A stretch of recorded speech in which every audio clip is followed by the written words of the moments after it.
unmuted something that I should probably mute. I didn't realize that. Okay, you're good, I think. I just muted everyone, so. Okay, because I don't want any of those kind of background things coming in even off my own computer. In fact, I think I'll get off of email just to, Great. so we don't hear any dings. Okay. So hi, folks. It's 2:00 my time, and I'm going to begin today's session, day 2 of our first week together, taking an hour each day to come together and really cultivate the capacity to be alone together and make full use of our moments in terms of life as practice, and our enforced, so to speak, meditation retreat that we all can be on again together because of the circumstances.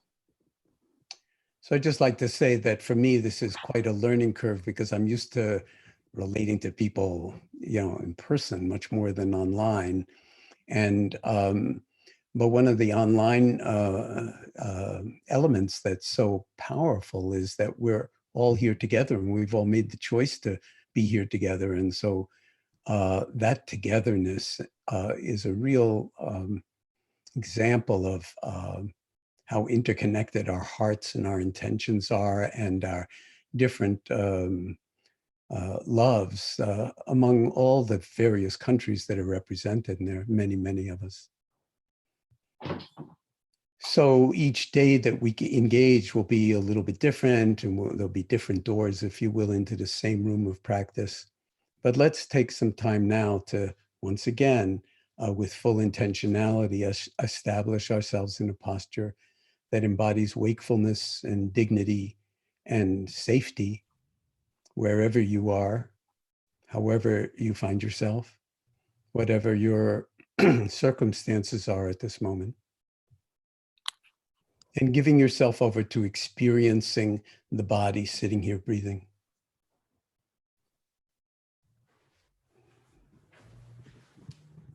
And just resting in an awareness of the breath coming into the body and the breath leaving the body.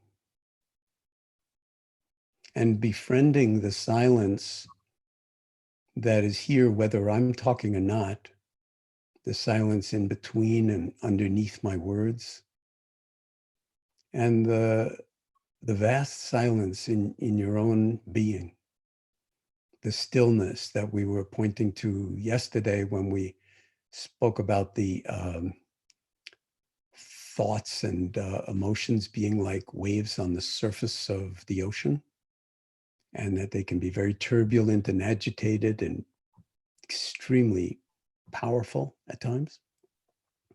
And yet, if we drop down below the surface, there's gentle undulations and stillness. And that's as true for our awareness, if not much more true than it is for the ocean.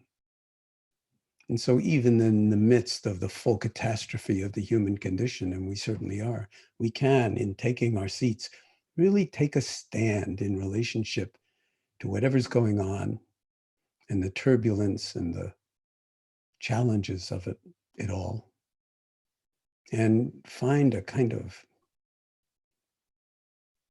domain of strength and clarity and stability and calm. Not as an escape from anything, but as a resource for not only enduring, but as best we can, facing every single one of the challenges, big and small, that are on the horizon for us and that are in our faces right now. And so resting in this silent wakefulness that for now is focused, as we did yesterday, on a sense of the body as a whole, sitting here, breathing, and riding on the waves of the sensations, moment by moment by moment, and breath by breath by breath.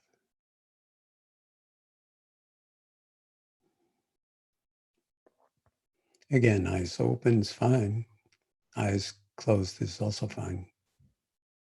Whatever you find most congenial to stabilizing your attention.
And again, for those of you who are fairly new to the practice, just a reminder that the mind has a life of its own, and it's not necessarily going to stay focused in some kind of invariant way on the breath in the body. But sooner or later, it will be drawn here and there and everywhere, especially in the midst of strong emotion. And the instruction is very, very important and illuminating. It's not that this is a problem when the mind has left the object of your attention and gone off someplace else. It's that our minds are expanding the curriculum of what needs to be embraced. So noticing what's on your mind when you notice that it's no longer on the breath in the body, just noticing what is on your mind and the emotional valence of it and how strong it is, and whether whatever it is appearing in the body as tension or as contraction or as energy of one kind or another, and where is it located? And that can all happen within a few instants. To just recognize where the mind is and how it is manifesting in the body. And then just let it be and come back to the breath sensations and featuring them once again center stage in the field of awareness. And then just like exercising a muscle might involve many, many reps, this will go on endlessly. And each time with a huge amount of patience and forbearance, you just notice what's on your mind, feel the effects that it might be having in the body, whatever they are. And then for now, just simply reestablishing yourself primarily with awareness of the body, sitting here in a dignified, erect posture, or lying down, or whatever posture you're adopting, and breathing. So, and this is important because it's not about the breath. We're simply using the breath to anchor and train our capacity to attend as a vehicle for something much bigger, which is to actually trust that our awareness is already holding everything and making it available to us in ways that are truly liberating, truly transformative, truly giving us new degrees of freedom for being in relationship to very, very difficult, challenging, and unwanted stuff.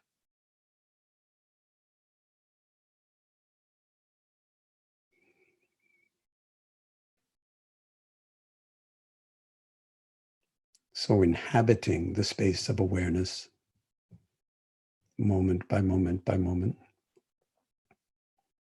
and at the same time using the primacy of the breath sensations and the sense of the body as a whole to anchor us in this vast dimensionality of human awareness that's already ours, so we don't have to acquire it. We just have to keep access to it as open as possible.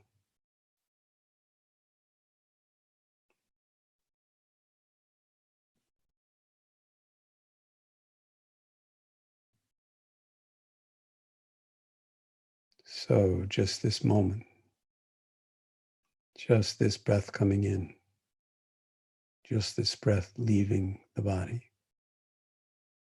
just this resting in this timeless moment we call now in full awareness.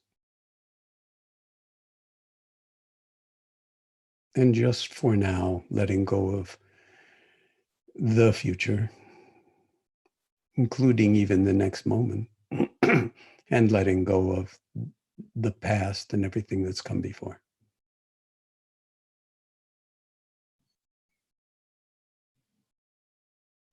And taking up residency here as if your very life depended on it.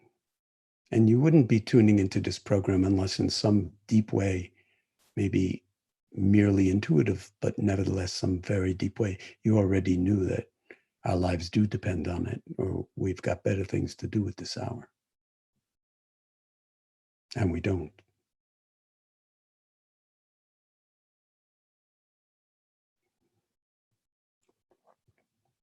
So awareness and stillness then become completely synonymous with wakefulness.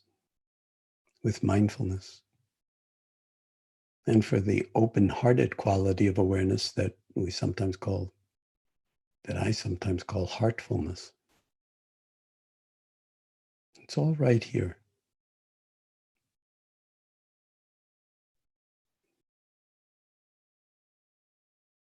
In this silence, in this in-breath, in this out-breath.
So where is your mind right in this moment?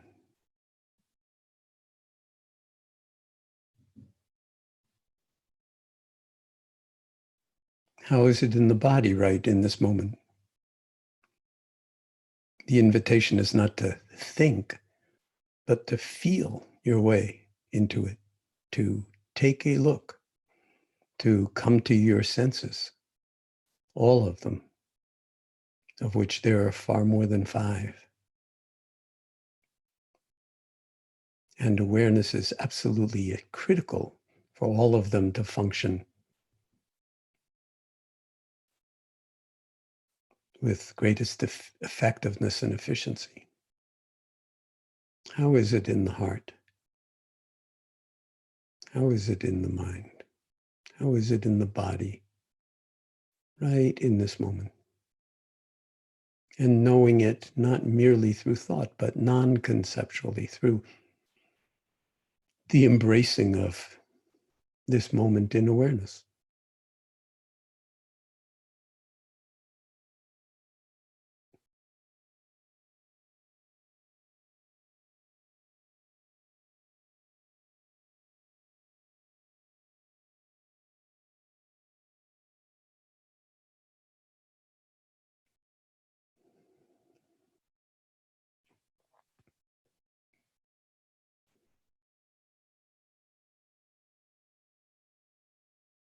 And just for fun, in the remaining minutes of this guided meditation, seeing if you can expand the field of your awareness around the body sitting here breathing, and just let it be as big as it wants to be, so that it can include sounds, for instance. It can include thoughts, any emotions, any turbulence in the emotional realm, anything at all. And simply rest in this boundless spaciousness of awareness that knows no circumference or perimeter and knows no center. And be this knowing that your awareness already is and always has been. And that includes, of course, not knowing and knowing that you really don't know. And that that's not just okay, but that is so much more in alignment with the truth of and the actuality of things. So we can simply rest in awareness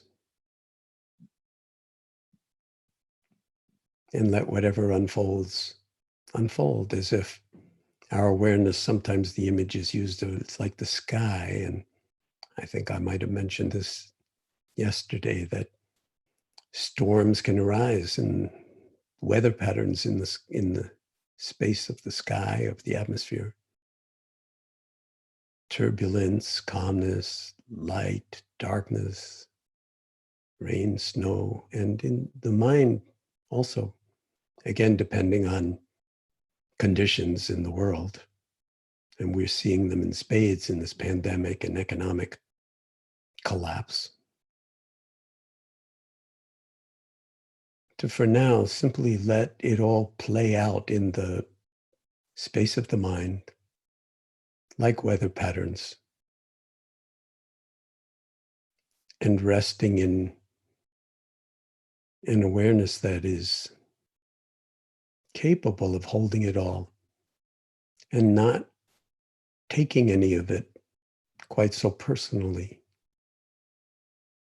Because in the end, we in the deepest of ways already know that it actually isn't personal.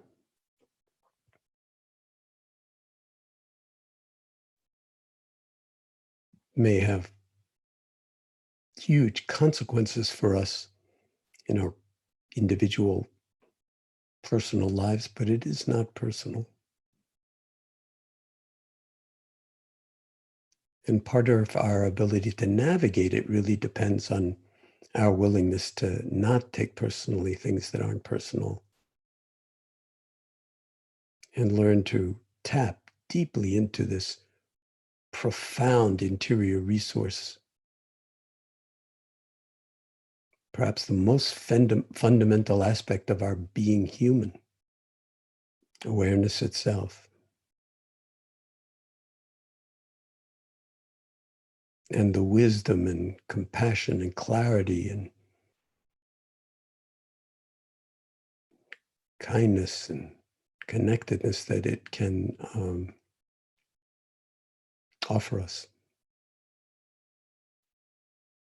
Not simply as a refuge or protection or a place to stand for ourselves, but as a way to be in wise relationship with each other, near and far, and with the world, such as it is.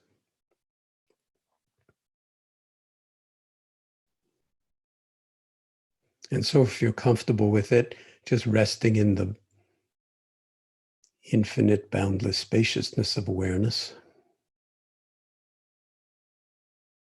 And if you feel more comfortable just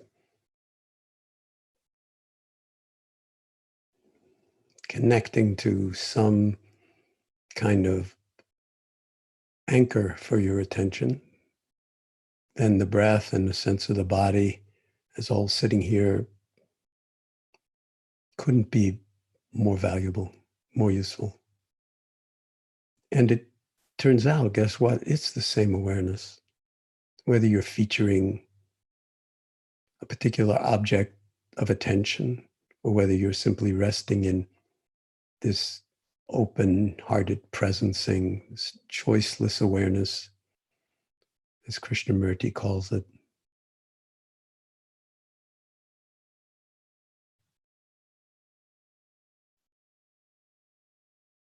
The boundless spaciousness that is the fundamental characteristic of human awareness.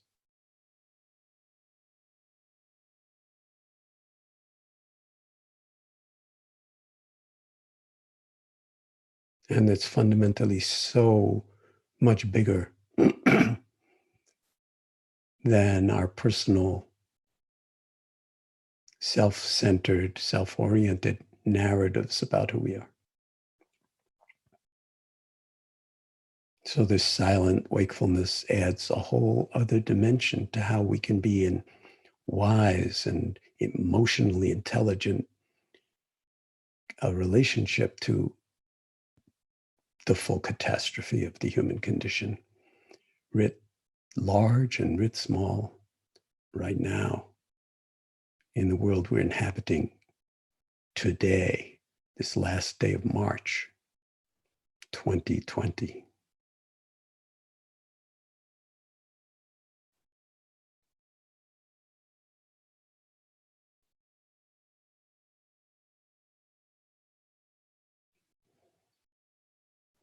And is it possible to taste that in this timeless moment, there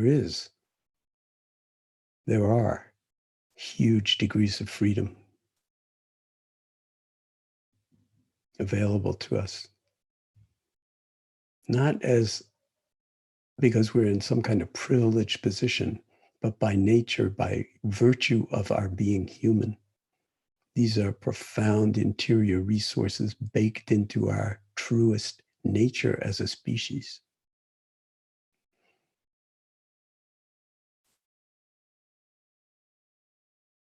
In fact, the name of our species, Homo sapiens sapiens, reflects just that. The species that is aware and is aware that it is aware.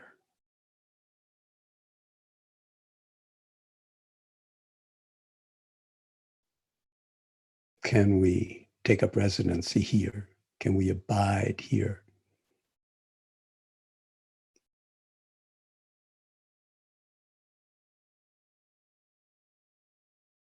At least in this moment, with the lightest of touches.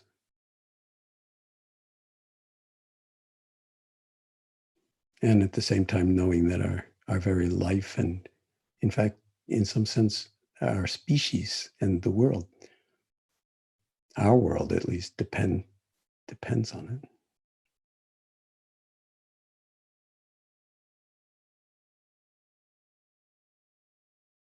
And that we'll manifest that wisdom and that compassion each in our own ways. In our families, in our work, in our loves, and in our calling and our longing.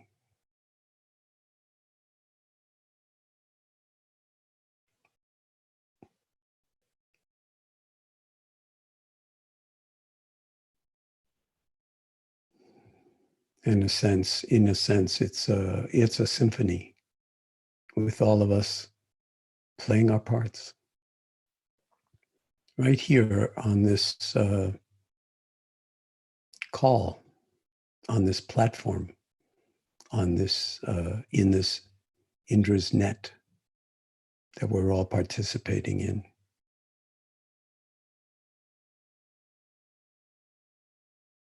On purpose, having chosen to tune in right now. And there's wisdom in just that. That really should be acknowledged.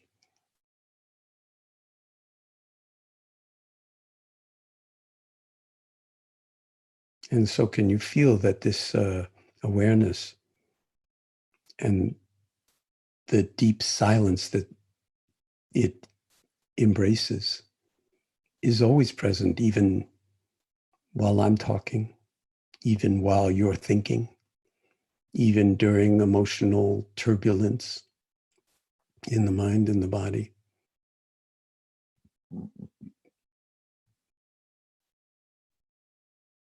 And it can become, if we exercise this muscle or engage in this love affair,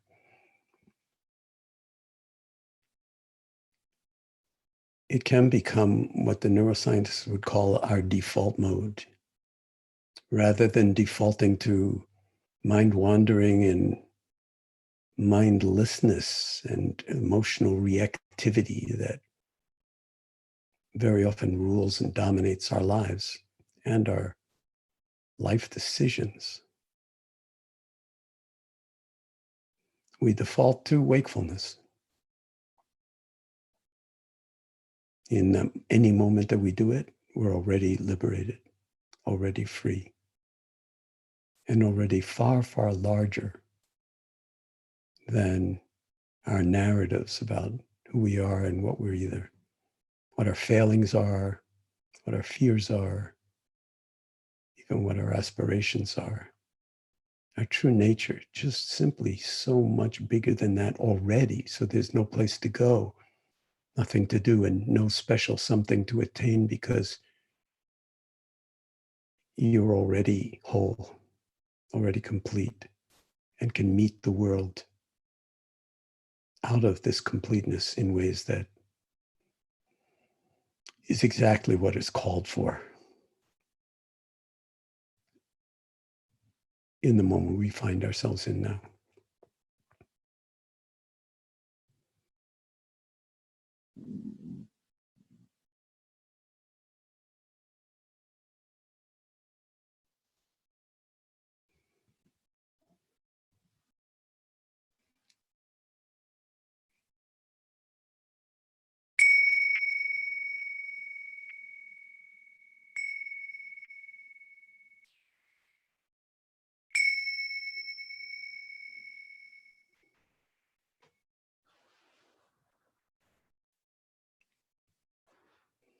So although I've rung some bells to signal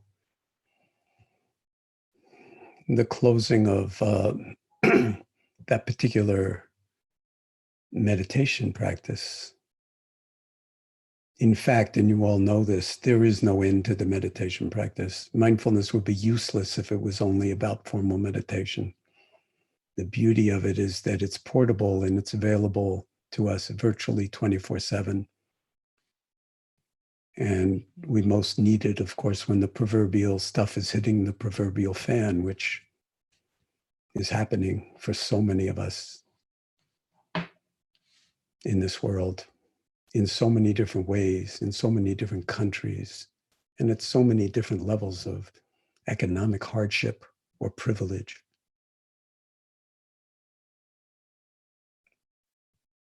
And we really do need to tap into this beyond time and space dimension that's baked into our humanity to navigate the unfolding of the world we're in and the future we could possibly make for ourselves. So I'd like to not say any more at this particular moment, but simply invite questions because I feel very strongly that want to be able to maximize our time together and make it as precise and as valuable to you as possible. So we're just looking, and every time we get together, it will be slightly different as we feel our way into how to make use of this kind of space on Zoom and YouTube online to be really as deeply linked and together as possible while we're all facing our own individual circumstances and conditions. And so I won't have the answers to all of your questions. And even if I did, there's no humanly way it would be possible to take thousands of questions in any reasonable period of time.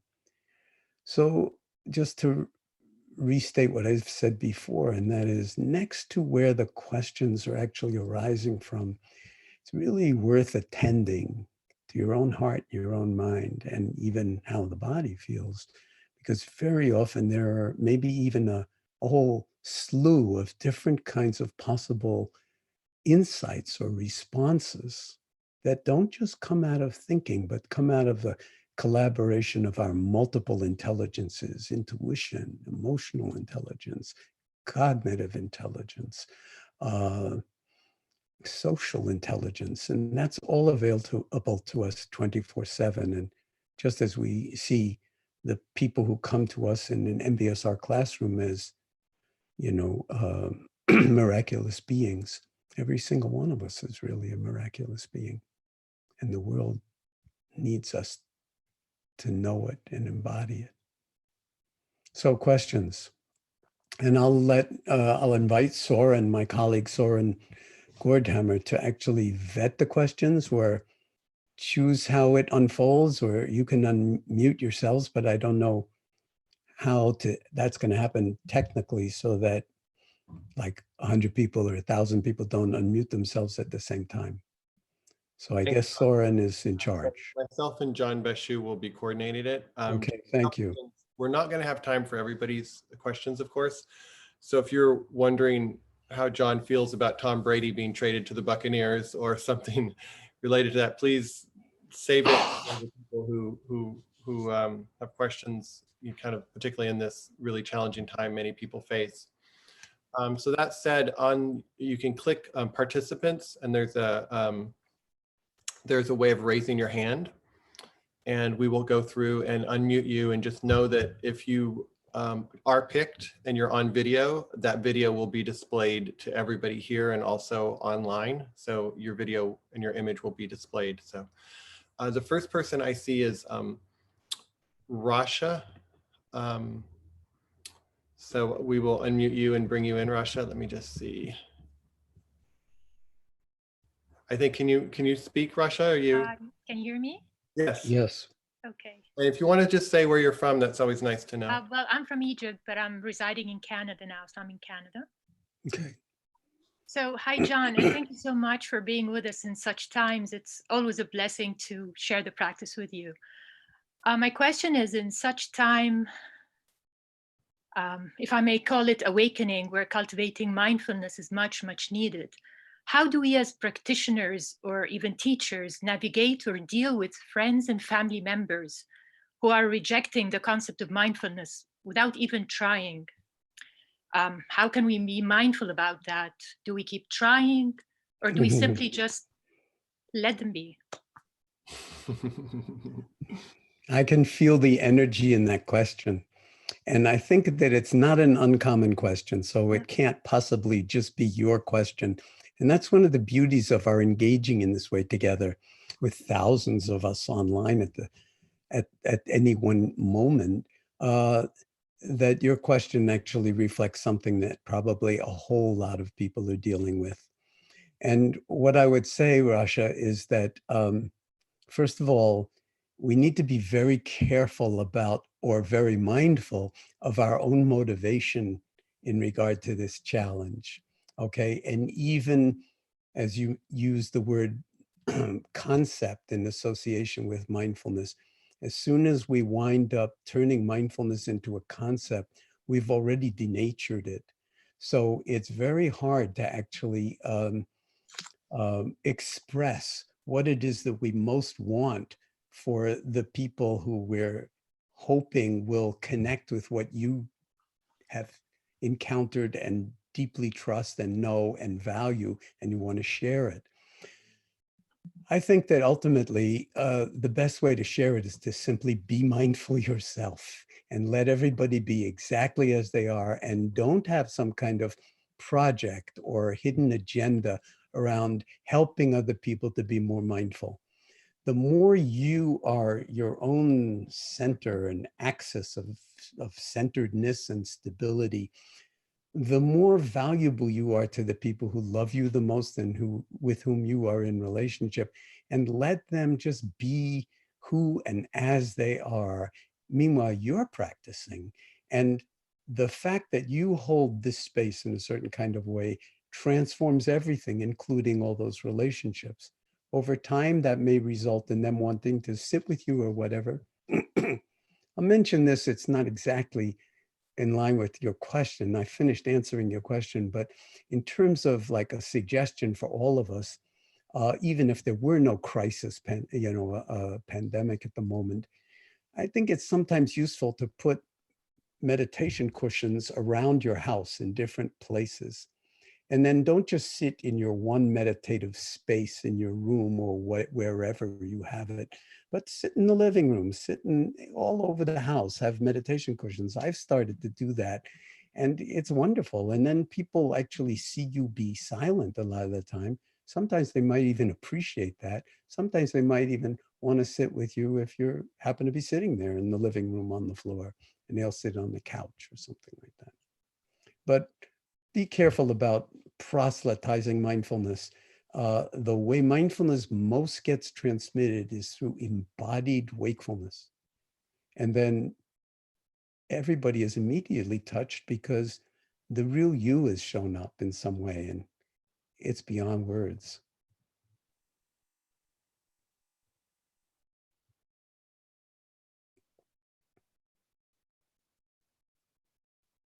I lost you, Soren. You're muted now for me. Wonderful. So we have Anna from Madrid. So let's see, Anna, we will unmute you and bring you up. Is this Anna Uribe? Yes. Uribe? Oh, hi, Anna. Hi, Oh, Jon. hi. How wonderful to see you. Thank you. Same here. Thank you so much for your generosity and this space to connect with so many people over the world. And my question is that from Nirakara, from the organization where I work, we would like to offer the healthcare professionals who are right now at-risk population, and we consider they need care to make their work more sustainable. So our intention is to offer a structured space online and free, and we want just an hour per week because they don't have more time. We will record that. Of course. So do you have, so the idea is to practice and offer a space to connect emotionally and psychologically in these times of crisis, and if you have any message idea on how to better help this collective, Well, I think the gesture itself is really beautiful, and I hope many, many people do that in many, many different countries, because, you know, in a pandemic of this kind, you really putting your life on the line when you go to work every day. And whether you're a nurse or whether you're a doctor or whether you're a specialist or whether you're a generalist, everybody in healthcare is now being called to be on the front lines of this illness. And I don't know how it is in Spain, but in the US, at least in the past number of weeks, the people on the front lines have not had the personal protective equipment that they need to actually do their jobs and not bring the virus home with them to their own family members and children. And so there's a high degree of frustration, of anger, and of overriding fear that that actually trying to save people's lives is actually putting your own family's life at risk. That is not something that you can easily sort of make light of or pretend you have some kind of quick psychological fix for. But I think the more that those folks can be supported, both materially in terms of equipment and then emotionally in terms of knowing there are people that are here that want to back you up, that want to care, that want to, in some sense, contribute to your ability to sustain the pace of working at the front lines of saving people's lives in this way. It's a major undertaking, and I really bow to you and to anybody else out there in the world who is inspired to find new ways to make the meditation practice accessible to people, so that even while you're saving people's lives, you are in some sense in awareness, embodied presence, so that you are one, really conscious of what it takes to protect yourself and your family, and two, aware of exhaustion, depletion, all of the kinds of things that can actually undermine our capacity to function effectively over days and weeks and months that this pandemic is actually calling out from us. So thank you for that, and let us know how it's going. Find a way to put that out on the web, because I'm sure that there are many other people that would want to pursue something like that in their own countries. And to do it in a way that also doesn't make mindfulness into some kind of concept or gimmick or quick fix. So, you know, we can't train them in mindfulness, you know, in a week, in the way that if you've been practicing it for 20 years, you have some kind of potentially profounder sense of it. But that's one of the aspects of this moment, is that we don't have the time to just go off on retreat for a month or 3 months or anything like that. Many people don't ever have that kind of opportunity. So this really calls for the non-dual elements of mindfulness to be completely articulated and appreciated and embodied right here in the present moment, beyond time and space. And so to cut to the chase in terms of the power of awareness to transform even the most challenging experiences in no time. And that becomes a practice in its own right.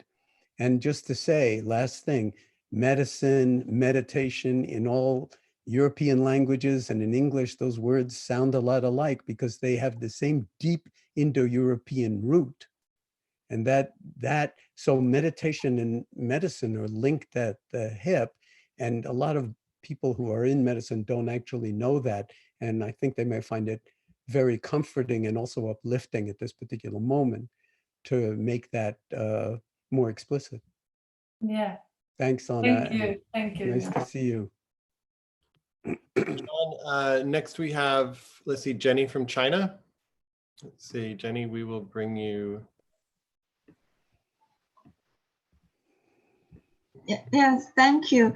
Thanks for the opportunity. Hi there. And where are you in China, if you can let us know? I'm from China. Where are you calling from in China? Where are you in China? Shanxi province, in the middle of China. Wonderful. And my question. Nice to have you here. And I met you in 2018, May, I think. Okay. And my question is how to deal with sleepiness in meditation.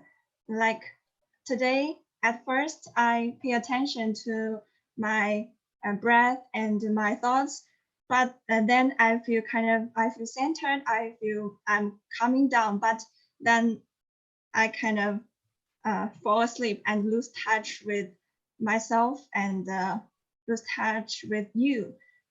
Yeah. When I Well, realized what time is it? What time is it in your time zone? It's 2 a.m. actually. 2 a.m. Yeah. So let's just be clear that, yeah, at 2 a.m. you made a special effort to wake up to be part of this program. So it's not that surprising that you would be tired. But, you know, it is a very, very common experience that even if we are very well rested, as soon as you drop into meditate, you find that some profound fatigue or fuzziness comes up. And the more you start paying attention to your mind, the more your mind seems to get fuzzy and sleepy. And what I would suggest is that you pay attention to the feelings of fuzziness and sleepiness. And the more you turn them into an object of attention, the more I think you'll find that you wind up waking up. So wakefulness and sleepiness are very, very tightly linked. And when you don't make sleepiness a problem, then one moment, and probably many of you have had this experience, one moment you're just exhausted. You can't even pay attention to your breath, never mind a thought or a feeling that might arise. And the next moment, you are completely present. And that can happen at 2 a.m., at 2 p.m., at any other time. And so we don't want to make time or sleepiness the enemy. This is about a new dimension of being. And it really has to do with our capacity for wakefulness. And that is independent of fatigue to a very large degree. It's beyond time and beyond space. So we can both be tired and completely present at the same moment. And that's why I sometimes emphasize that we practice as if our life depended on it, because there are many ways in which it does. And in those moments where your life really does depend on your wakefulness, It doesn't matter how sleepy or exhausted you are, you've got to be there. And a lot of the first responders now, whether it's in Wuhan, China, or anywhere else, I mean, they've been going without sleep for so long, but they still are doing their job in a way that has integrity. And that really takes finding a new source of energy and clarity. And then, of course, when you need to crash and get a lot of sleep. So thank you, and Thank you. Shei. And to all the other people in China who are on this platform at the moment. Wonderful to have you here. This is truly a global engagement.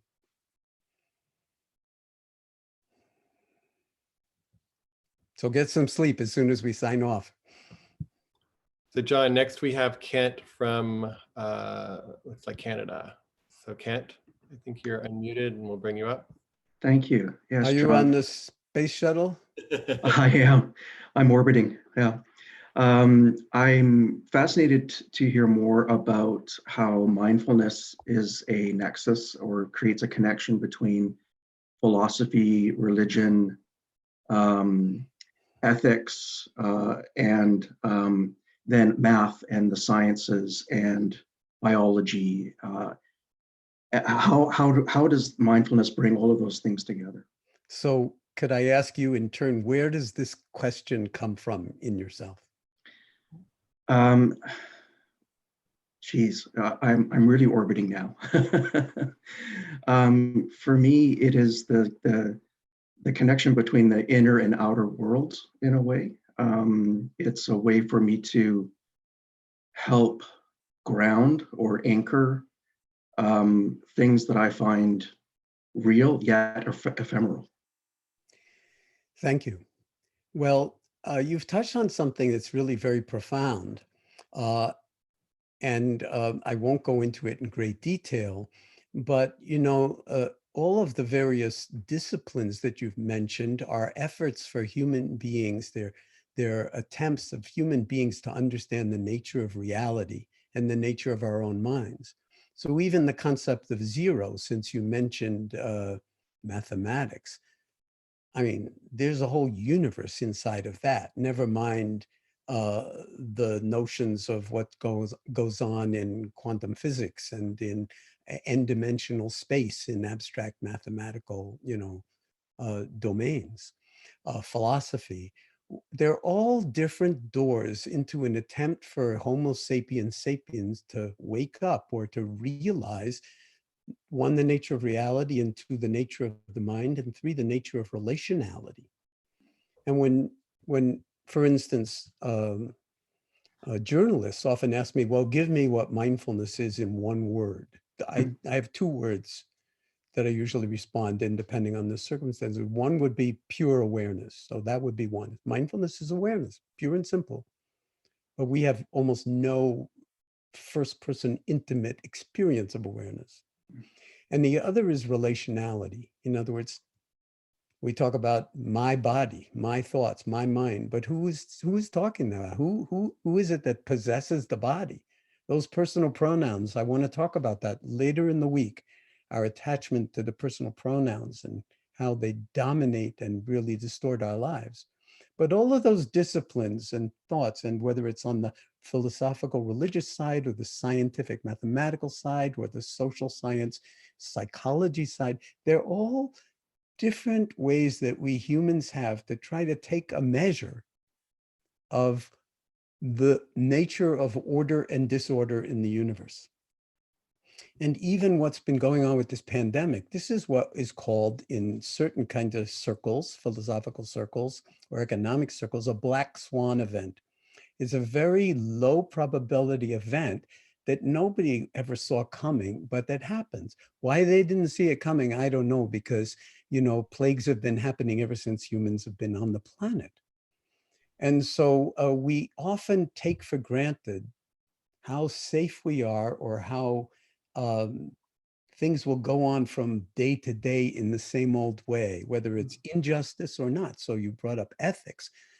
Mindfulness is not mindfulness unless it is grounded in a profoundly ethical ground or a soil that is based on, in my view, either the Hippocratic Oath or the Bodhisattva vow, which is first do no harm and don't put yourself at the center of the universe. So again, those personal pronouns. So let's continue this conversation around the personal pronouns and our narratives about reality and how bad we are at narrating the reality. And then all of a sudden a black swan event happens and whoa, we're all like completely out of our minds.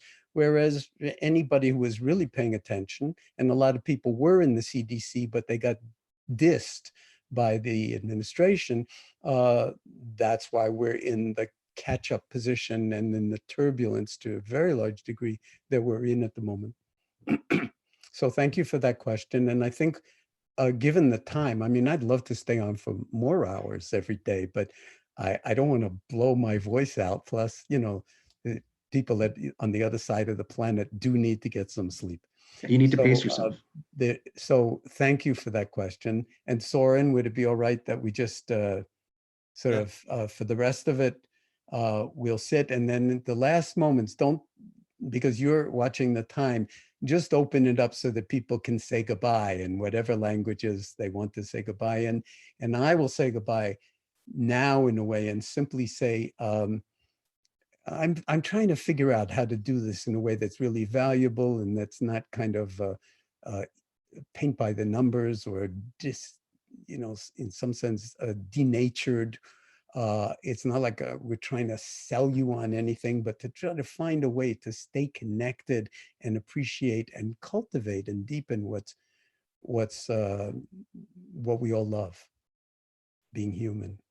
So let's take another moment to just resonate in the aftermath of everything that's been said and felt and spoken and unspoken by all of us, thousands of us in this moment, as this particular day's gathering comes to a close. Remember that the silence that we've been experiencing and also speaking of is available 24/7, in between every thought, underneath every thought, in the space of not knowing that is a major aspect of awareness itself. What one of my Zen teachers called don't know mind. We need to cultivate. We are cultivating the not knowing mind. All great scientists depend on the not knowing mind to not be subverted by their thoughts that aren't quite good enough to apprehend what's coming next. And so silence, silent wakefulness, fully embodied. And the meditation practice is life itself. So it doesn't end. Just this moment. Just this breath.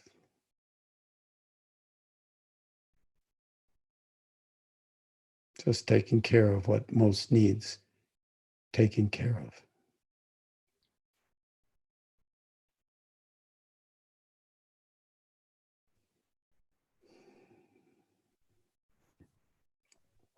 So we're going to unmute everyone, and as Jon suggested, please feel free to say goodbye in your own language, and that'll probably last a minute or two. And so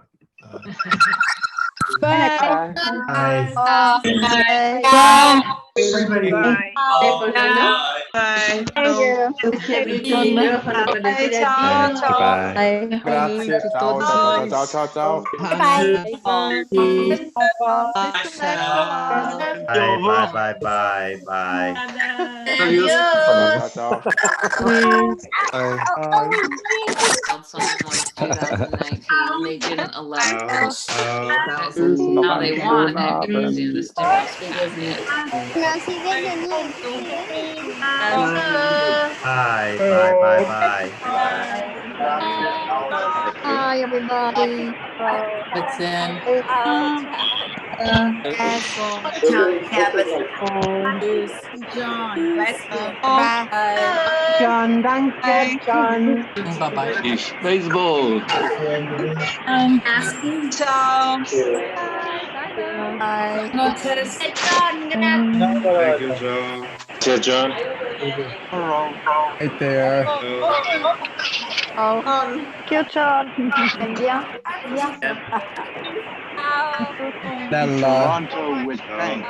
Beth, Merci, Adi. Thank you so much. Marianne, So very much. Thank you so much. So much, John. Thank you so much. Ευχαριστώ πολύ. Gracias. John. Everyone.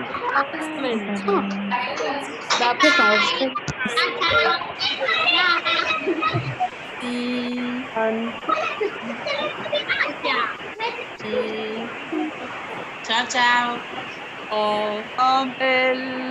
Til hele alle dem, der er med her.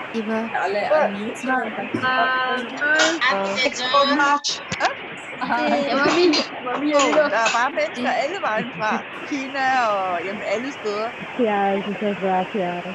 Worldwide meditation. Il y a des gens de la Roumanie aussi, putain, mais c'est all over the world, quoi. Verden. Bare farvel. Hi, John. there. Obrigada. I'll see you. Bye. Bye bye.